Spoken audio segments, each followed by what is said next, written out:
बारामतीच्या भोर तालुक्यातल्या वेल्हे इथल्या पीडीसीसी बँकेच्या मॅनेजरवर निवडणूक आयोगाने निलंबनाची कारवाई केली आहे। बँकेतील सीसीटीव्ही तपासला असता मतदानाच्या आदल्या दिवशी म्हणजेच 6 मे रोजी बँक रात्री उशिरापर्यंत सुरू होती हे उघड झालंय आणि याच वेळी बँकेमध्ये 40 ते 50 जण होते हे सुद्धा समोर आले। याच संदर्भात शरद पवार गटाचे आमदार रोहित पवार यांनी निवडणूक आयोगाकडे तक्रार दाखल केली होती आणि त्याची दखल आता आयोगाने घेत पुणे जिल्हा मध्यवर्ती बँकेची वेल्हे शाखा आणि बँक व्यवस्थापकावर गुन्हा दाखल केला होता।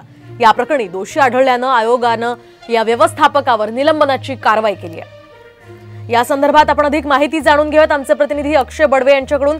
अक्षय, काय सांगाल? आपण पाहिलं होतं तर मतदानाच्या दिवशी रोहित पवारांनी हा खळबळजनक आरोप केला होता आणि आता तो सिद्ध झाल्याचं कळतंय। काय आधीचे अपडेट्स?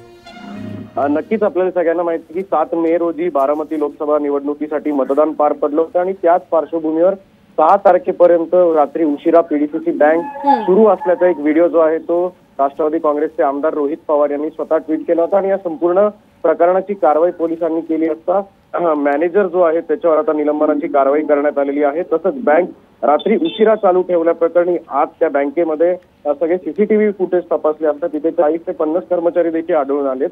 त्यामुळे या प्रकरणात आता निवडणूक आयोगाने संपूर्ण कारवाई केल्याचं आपल्याला पाहायला मिळतं। अगदी नक्कीच धन्यवाद अक्षय दिलेल्या सविस्तर माहितीसाठी। दरम्यान आता आयोगाने याची दखल घेत पीडीसीसी बँकेवर ही कारवाई करण्याचं ठरवलंय।